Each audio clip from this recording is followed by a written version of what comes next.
Nah, bruh. We don't even need no book today. Because clearly, those who do not know, but assume they do, have all the answers. And there is nothing for those who have studied, listened, meditated, learned, unlearned, relearned, and sit in a place of divine alignment with the Creator. They don't know nothing. It doesn't matter how bad the results have been from you pretending to know. It doesn't matter how far you've taken yourself off the cliff into the abyss, thinking you know. You still, to this very day, in this very moment, hold the idea that there is something in between your shoulders other than the ability to connect with an eternal source that was freely given to you and to all, that has some type of value that you need to be able to tap into and utilize for your own economical, social, emotional, psychological, general gain. And if you're so smart, if you're so wise, if you know so much, then how did you get where you are today? Why is it that when you're talking to somebody else, you have all the answers, but when life calls your name, when your jersey number is called by coach and you are thrown in the game, why is it that you have folded and crumbled every time and remain in the very state of confusion that you started in, but you steady be talking? And then I be trying to be nice. I swear I do.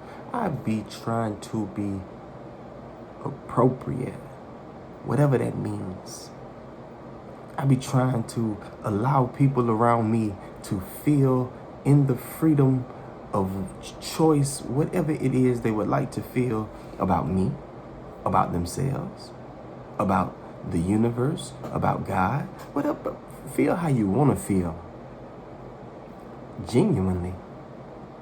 But if you're going to open your mouth and you're going to start promoting something as truth, I would hope that your basis for speaking is not your dysfunctional past that you are running from actively, and your assumptions that are built from the broken paradigms that you discovered and collected along the way of your dysfunctional past that you are running from actively.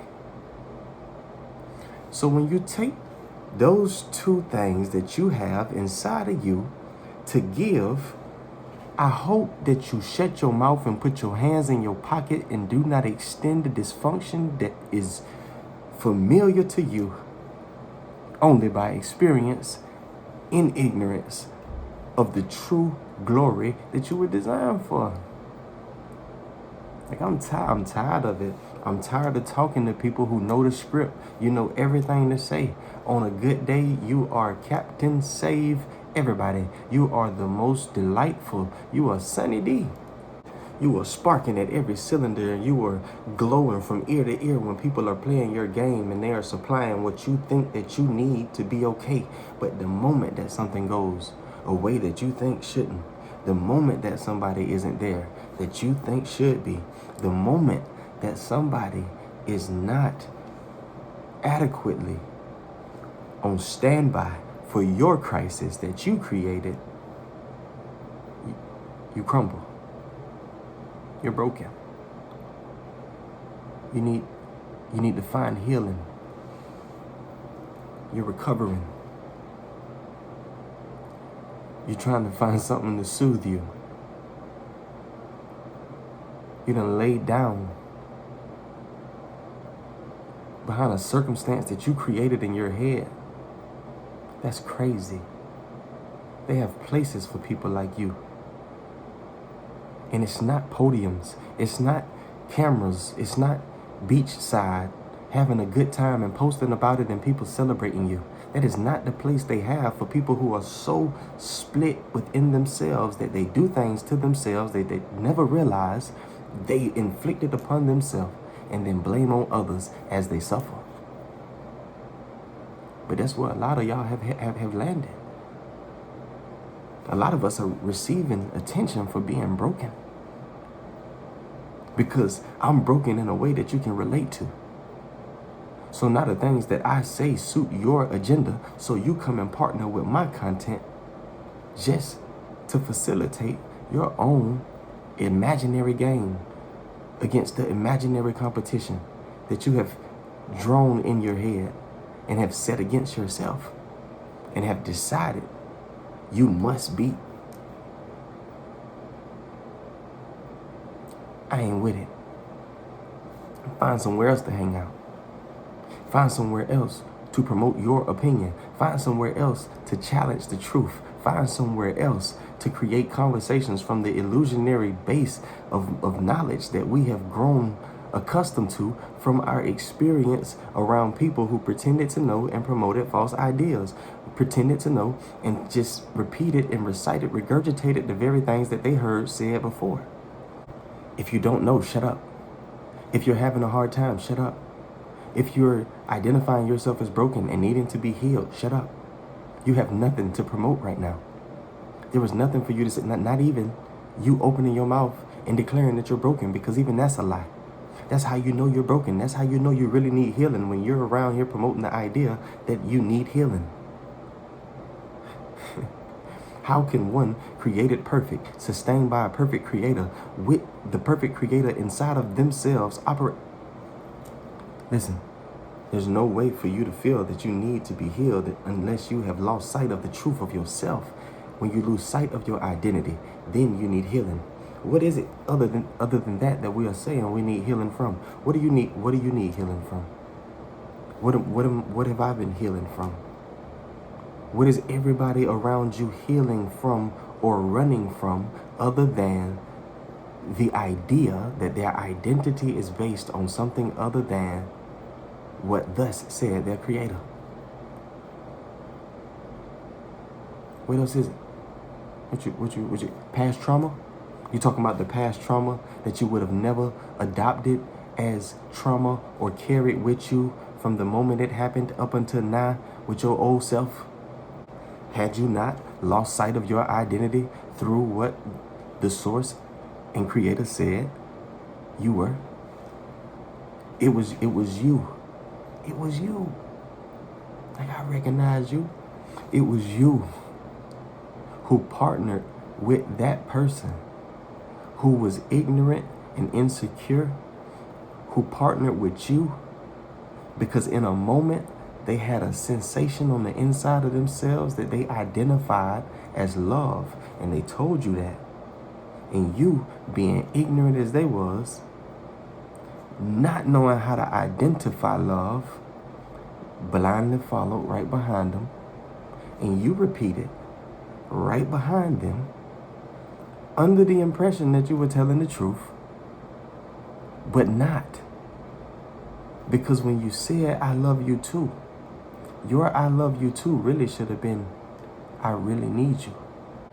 The minute that it was announced that there was an affinity for you, you grew attached to someone putting you up on a pedestal, lifting you high, and making you exclusive. All your life you've been trying to be special. Why else was you tapping your mama leg, talking about mama, look. Why else were you working so hard in sports? Why else were you trying so hard in school when you was? Because most of us did hit a wall where we realized that people were so caught up in their own agendas that it didn't really pay to work so hard for their attention, because they didn't have any attention left to give. Just like you. But then you forget. And you get caught up striving again. And you get caught up trying to be appeasing again. And you get caught up trying to put on a show. And ain't nobody watching. Because everybody has their own show that they are caught up with. Like, I'm just tired of talking to people who are under the impression that they are broken and need healing. But they're the ones who are constantly telling me what healing is, and constantly telling me the path to healing, and constantly telling me what suffices, what benefits, and what is non-beneficial and just not true. I understand that you have this idea that you are an individual, and you have this idea that your life is your own and nobody else can relate to it or understand it unless they can step in your shoes. And since your shoes are always on your feet or in your closet, ain't nobody did that. So there are certain things that other people can only attempt to understand or try to relate to. But I promise you, you have been sadly mistaken. And I mean that technically. This mistaken thought has created a sadness on the inside of you. This has led you to believe that you are sometimes alone. And now you be talking about you lonely and you need somebody, or you could use somebody, or you would like somebody. But then you got so many broken paradigms about bodies. You know, people be lying. Men ain't no good. Women ain't nothing. Women worse than them all. You can't trust nobody. Okay, so now you have a desire to connect with something that you are disgusted with. So now what do? You disappear into the imaginary field that you recall from your childhood, and you just create a monster. Now to you, it's not a monster. But in reality, in fact, it is absolutely a fictitious character. And it's a pretty common question. People be like, well, why you so mad? It ain't like you gotta deal with it. You could just leave. You're right. I'm not responsible for your healing. Nobody has to pay that price but you.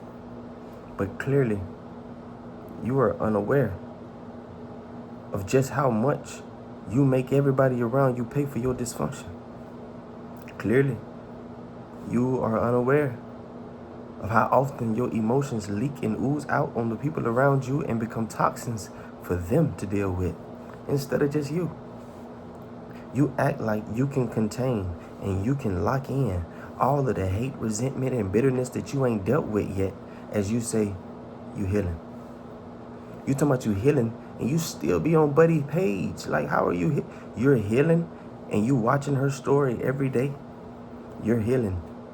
And you still got all the messages screenshotted, going back in a special folder. Watch. You healing? So what you call healing is doing the very thing that you were doing when you broke yourself. What is healing to you? And who gave you the definition? Who wrote it other than you? From the ignorant state that you were in when you led yourself to the brokenness that you now embrace as your identity. You broke because you think you're broken. And you think you're broken because you don't know that you were created indestructible.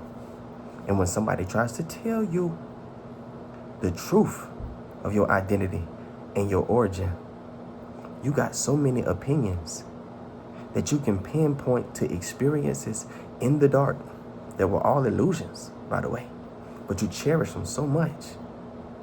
The chaos is so normal that when somebody comes and offers you peace, you think they boring. I'm telling you, you done got silly. I'm telling you, you wake up and you monitoring your body. You touching yourself in the shower to make sure ain't no knots on the crucial parts of your body where you hold fears of being physically, medically sick. I'm telling you, your paradigms, your broken beliefs are the only disease that you need to concern yourself with. And you're infectious. People be trying to fix you and they end up sick with you. They ain't know no better. You be trying to fix people and they follow your instructions and they end up sick with you. They ain't know no better. But at some point you should know some better. At some point you should know to shut your mouth until you listen to another source. You listen to somebody who's not saying something that you can partner with. Listen to somebody who's saying something that you would have defended yourself against. Listen to somebody who's saying something that you would have disagreed with when you were in your little delusional state. And shut up. Test it. Go out and be a student. Instead of being a stubborn ass, you are being a straight mule. I'm finna do what I want to do. I'm finna do what I want to do. And to be honest, we disrespecting the donkey because I done seen donkeys with more intelligence than that. I've seen donkeys who were called and came. But you be around here talking about you was called 20 years ago, 18 years ago, 16 years ago, 30 years ago, 40 years ago, and you've been running from the call of the Lord ever since. I ain't tired yet. But you've been tired. That's why you lay in the bed all day and watch Netflix. That's why you sit on the phone with the 3 people left in this world who are willing to tolerate your voice. And you talk to them and nobody else about how tired you are of everything. Not knowing that you're not tired of them. You're not tired of things. You are tired of yourself. But you won't identify yourself as the problem because that's taking accountability. And if you would be willing to do that, you probably would answer the call. Do you know how annoying it is to listen to a phone ring for 40 years? That alone is irritating. That's the type of stuff that'll have your kids trying to get your attention and you snapping on them and they ain't even did nothing to you. Just answer the damn phone. Answer the phone. If you are under the impression that there's a call on your life and it's not on anybody else's life and you ain't answered the phone, then that means something in the universal picture is left undone and it's your fault. And you cool with that, huh? As you sit and judge and critique everybody else who's actively doing something. You cool with that, huh? You solid, huh? You real, huh? You 100. I'm 100. I'm 100. Yeah. Nah. You divided. You're deceived. So check this out. There's one creator. There's one dilemma.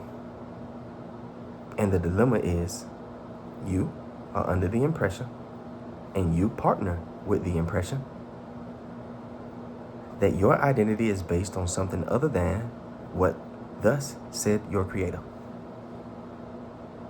Find me another dilemma. Find me something else that people are healing from. And I'll shut down my YouTube channel. Real talk. Don't find me nobody who's under the impression that they're healing from something else. Because I gave you one example before my phone died and I had to plug up, change angles. I know you see it. I know you see it. It's cool. We adapted.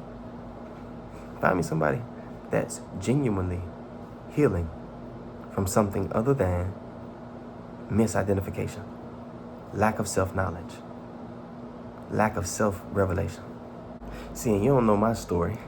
You have no idea what I've been through. So you don't know how qualified I am to make such a statement. See, there are some people who are going to come who are connected to their traumatic experiences in the past. There are some people who are going to come who had things happen to them that they don't feel they had control over, who they don't feel they played any part in. I was a victim. You were a participant in something that began on the inside of you as you misidentified yourself as something other than the creation of an almighty infinite source. I'm not talking to you about something I read in a book. I'm talking to you about being a 7-year-old child being molested by his cousin. I'm talking to you about being a 7-year-old child having his virginity taken, his innocence taken away. And I could play the role. I swear I could. I could act like I was a victim, like I played no part in it. But by the time I was 7, with a brother that was 14, I was a full-blown porn addict. My family member, one of my relatives, had a collection. And every time we would go visit his house, we would leave with a brick. We would leave with a VHS to put in the forehead, wrapped in newspaper, inside of our luggage that our mother and father was checking. That's how you know we was addicts. We ran risk to get the VHS back to the crib. And then when we got the VHS back to the crib, we had to stick it in when nobody was watching. No diddy. And inside of that experience, I developed an appetite for things that were unnatural, that did not fit my identification as the creation of Source. And as I partnered with those things, I went through experiences. I got kicked out of daycares for being fresh. I got in trouble at school, put in different classrooms. And as I went through these experiences, as the consequences of where I had misidentified myself, there was more misidentification waiting on me. Because now I'm out of the class and I'm being identified as, oh, that's a fresh little boy. He fast. And they wasn't talking about my ability to run. They were not talking about my ability to dress. And as they put those labels on me, the same way when I was younger, they had put other labels on me like, oh, he is going to be an amazing man. He is going to be powerful. He's going to change things. He's going to move mountains. They were praying over me in church, and I was going to be sent out to the nations, and I was going to go and heal the land. And then I misidentified myself, and I began to operate from the misidentification. And those same people who said that I was going to heal the land disconnected from me as if I was some type of tarnish to their kingdom. So again, I was not a victim anywhere along the way. As a 7-year-old boy, I was bothered with in my innocence. But as a 7-year-old boy, I was a thief. As a 7-year-old boy, I had an appetite for sex.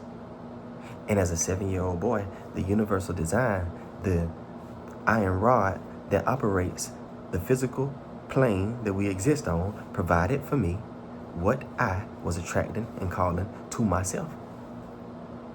It was not my mother's fault. It was not my father's fault. I was raised in church. Every day that I spent on the streets, it was in the absence of my mother and father's awareness. I lied and said I was going somewhere else. And ultimately, I lost sight of who I was in reality. And I became a split, divided presentation that was able to be very impressive and shift and change shapes and forms with whatever the moment called for. And sometimes I could provide temporary happiness for the people that I was shape-shifting for. But I never could satisfy myself. If you're going to heal, it's going to be because you shut up and you sit still and you allow those who operate in love to operate amongst you and be a walking, living example of what you've been ignorant to. You push away everybody who is not promoting what you know already, but what you know already has led you to the dead end that you stand in. The moment you stop pretending like you're winning, the moment you stop pretending like you're progressing as you run the wrong direction, the moment that you stop pretending to know, the moment that you embrace the fact that this is the moment in which I reside and I depend solely on my Creator who is within me, who is revealing to me the truth of everything as I yield my assumptions, my opinions, and my perception. Lock in.